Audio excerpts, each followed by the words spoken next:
How about some Baron Lane gameplay? We all see jungles left and right, 80 carries here and there, but what about a good old Baron Lane Camille pick? And with this guide, you will see everything you need to know about Camille, and after watching this, you'll finally understand how to deal with your lane, how to rotate, and how to close out games with everything on your champion. So without any further ado, let's hop straight into the video. First off, let's take a look at the bottom left and look at the items and the runes.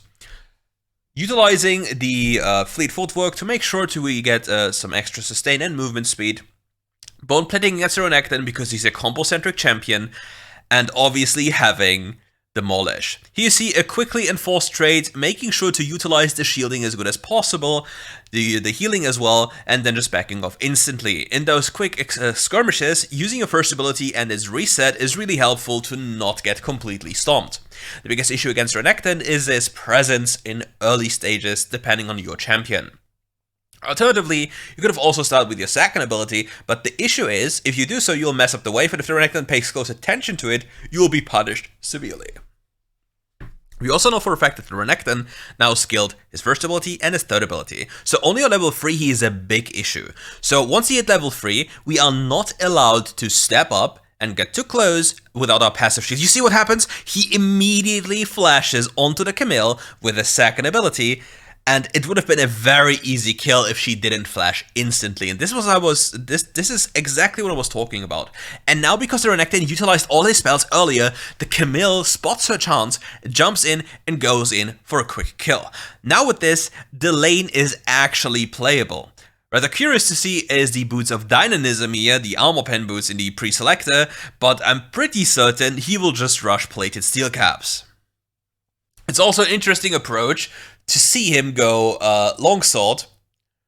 Oh, he'll probably just escape here. Ooh, what a nice escape. The Jin Zhao can't even flash after. Now he's trying to bait for the Riven, who's not level 5 yet. But it's a free angle here onto the Crux, because they know the Jin Zhao is there. He just ult him on its spot. He just can't escape. No way to escape from the Jin Zhao. It's an easy kill pickup. Nicely played by them, working together, utilizing the info they have, as well as the spells they got. So now the Riven will help him push out the wave, so the Camille can reset in peace. They can also debate a dive because the Riven has ultimate and the Renekton is still level 4. But this might be a little bit of a problem. They missed the first spell, so they have to be very, very careful. They can't really dive him anymore unless the Renekton makes a mistake, like using a second ability. But with the miss, ooh, this is really, really scary for the Riven. She really has to dip here. But yeah, if the Camille hit all her spells, they might just go for a dive. But without it happening, there's just no way in hell they even attempt to. But with this reset, we have a Sheen base, a Phage base, and we don't have plated steel caps yet. So she's apparently going to rush Trinity Force over plated because she wants to win harder. They're trying to dive the Camille. That's a very high risk they're taking. Flashing away, but simply not enough. The Renekton takes so much damage from the tower, and now it's a race against the time. Will the cooldowns come up again? No, they won't. Damn, it was a really close call. The question is, can we go and be the hindsight Harry and be like, would you have survived with plated steel caps? Maybe. Plated steel caps with the extra movement speed and extra damage mitigation could have been the difference here, potentially. Like, if you watch this video, like when you watch this video, just rewind and take a look at it and, like, let me share with me your ideas if it would have been close, if you would have actually survived this play, and potentially would have killed also the Renekton. Or if he wouldn't have enough damage to kill the Jin Zhao by running after him, yada yada yada. But just let me know in the comment section below. We're also getting very close to the Trinity Force. It's just one base away. And if the Renekton doesn't come back instantly here, we'll get another Demolish proc, getting so much gold, and the Renekton can't really do anything about this. We'll just escape here, getting so much money funneled into the Camille right now. Escaping. Ooh, the Renekton going after her. This might be a little bit risky now. Has to flash away, but the Renekton flashes after, being absolutely crazy. Having the Kraken stacked up, he just wants to go for a dive. He just had enough. What is this Renekton thinking? This guy is a little bit crazy, and I must say I like it. Ooh, the Annie is ready. She has ultimate. Flash Tibbers right into the Crocodile's face. He's jumping away, but the Tibbers jumps after. It's an instant wipe. The nice rotation by the Annie spells the demise of the Crocodile. Or is it an alligator? Any lore enjoyers? Is a crocodile as an alligator? I just say crocodile. I'm German. I don't have to know. Ooh, the Annie just got punished for her greed.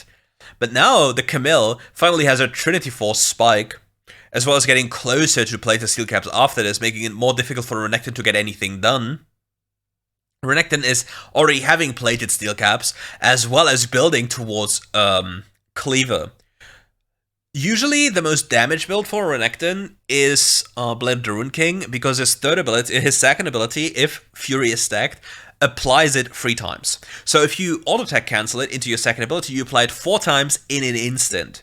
The same also works for Kraken Slayer. You apply it with your empowered second ability, and that's a lot of extra damage. So yeah, you have to keep that in mind. Nice little miss here, because the cooldown doesn't even matter. Classic, since I was on the other side of the map, and we are let alone with the tower again because the Renekton went for a rotation, giving up Herald as well as this top lane tower. So now the Herald was not forced to be used for top lane, which is a good thing because mid lane is just way more important, and the Camille gets so much more gold. The Renekton is basically throwing away his entire lane to pray for rotational play to work out on the other side of the map. But will he even gain enough damage to mitigate this Camille? Because now the Camille can go for a mid lane rotation coming from behind the enemy's jungle, and if the Syndra is here, she will be instantly dead. If she gets ulted by this Camille, you might as well say goodbye to your life. Now, coming for a flank, there's a Syndra here. She needs to be very careful, but he can't just jump in because the entire enemy team is there. Like 3 people are waiting here. Now he just goes in onto the enemy AD carry, the Zeri. She just doesn't have enough HP, gets instantly blasted. And now the Syndra, does she have enough cooldowns? Does she have the ability to do anything? The Renekton is stuck on the other side. He just can't do anything about this play, and the Camille picks up 2. Camille is now utilizing her time efficiently by not recalling and going for another wave. No, she stays here because her AD carry died, and she wants to go for this wave, as well as taking down this tower with the plating still being available. Keep in mind, she has demolished, so this tower is absolutely free. This Camille is one fat lady. Oh, the Sona walks too close to the wall, gets engaged by the Xin Zhao, but now the Camille is escaping with a hook shot. There's no way you can catch up to this Camille. She has like 2.6k in the bank, so we really have to keep that one in mind. She's really rich right now. And the Annie is waiting in the wings with her ultimate. Ooh, will she actually go for it? She nearly dies before getting anything done, but pops the Timbers. The Sona uses her crowd control on top as well. The enemy just can't move, just being completely halted. And now, the Camille is in a very weird spot because her teammate wanted to go for another play. She has to stick around, but she probably can't even defend this tower. It will not be enough. Having to give up this tower is not a big problem, but the tempo loss the Camille suffered from is kinda meh. If you look at this, she had so much gold in the bank, and you really want to go base and do something with it. And now she even got a more powerful buy. What's she going for? She goes for... Okay.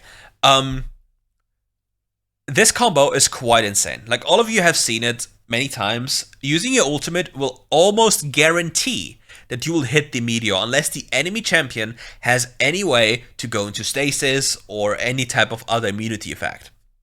So, by using your ultimate, which is current HP damage, if I'm not mistaken, like empowers it, then you pop down the meteor, which deals percentage maximum HP, while you barrage all your abilities into the enemy champion, you will most likely just one-tap them. Like they will die the moment your second instance of your Q or your first ability is ready. So yeah, that's a lot of big damage. So if anyone tries to defend a tower and he's literally alone, the Camille will just instantly kill the guy because she can just ult on the spot, meteor instant cast, and the person just disappears. Gotta be careful about the Xin Zhao. Pops the meteor, pops the play. Make sure to just send this guy home. Q flashes away because if you input the Q2, well, you can't really input it anymore. But if you input the auto attack, that will trigger the Q2. You can flash away, and your Q2 will still hit while you flash away, so it looks very, very fancy. I don't know if you can consistently do it on high ping, but yeah, it's very nice to see on lower ping. The Camille is also getting a lot stronger now with getting Starrick's Gauge, allowing her to benefit even more from her nice stats. Ooh, she's picking up the... Okay, she's picking up Hullbreaker, and then goes for. Okay, good. With Hullbreaker, the enemy has big issues with dealing with the wave. And she has a lot of extra resistances, making it very difficult for the enemy to do anything, especially since the enemy team has hybrid damage.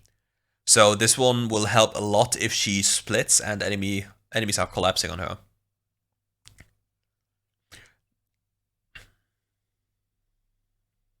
Delusion is currently split pushing. Very curious, like very weird to see. Even though the Camille is like, usually it would be the best position for the Camille to be in because the objective is on the bottom side of the map and it's also a shutdown for the enemy.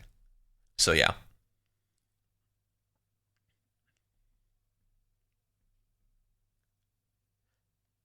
And yeah, now we're back to just split pushing and a few things. Like in the past, people believe that Starrick's Gauge empowered or increased the damage Sheen items do. That's not true because the damage you gain is actual bonus attack damage and not base attack damage.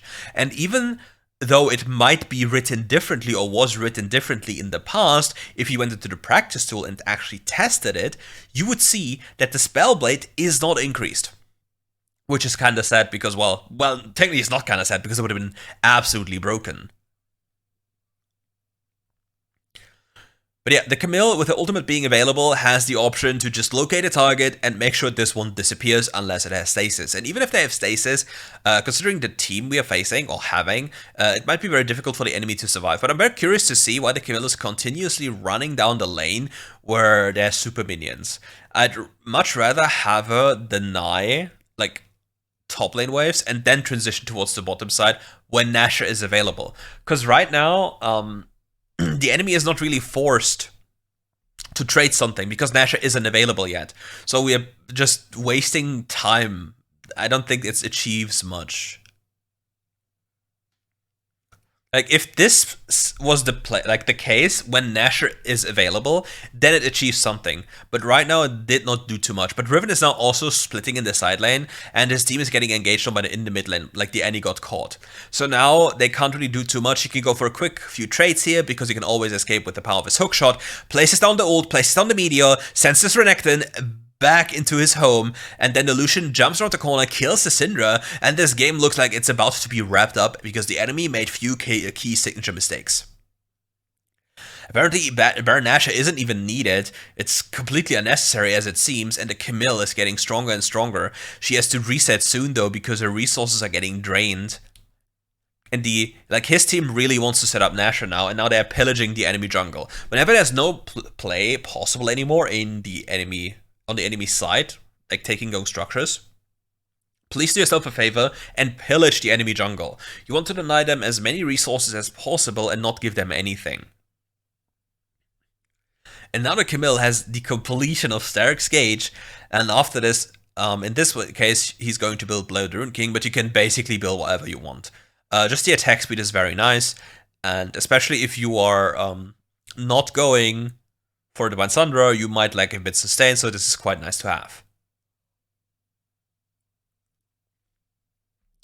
And with the Hullbreaker in his inventory, it's his job to make sure that the enemy has to respond to somebody, because if they don't go back, he will just end the game on the spot. It doesn't really matter who gets the Nashor, because somebody has to respond, and not only, like, one person cannot defend against him, and he can just look at the Renekton and hit the base. It doesn't matter, Renekton can't really do anything. He can just jump again. Oh, gets the aggro here, doesn't matter though, can even reset it with the ult, so did not take too much damage, and that will be the end of this video. He just ends the game with superior, well, awareness. And that's it for today's video. Thank you all for watching, and if you enjoyed the video, leave a like, subscribe to the channel, and obviously, come back for more RiftGuides content. And don't forget to check the description, subscribe to the channel, because these gameplays are very cool, and I really like that they're just giving you all the information every single time. Yeah, see you soon, and enjoy your evening, or day, or whatever time it is for you.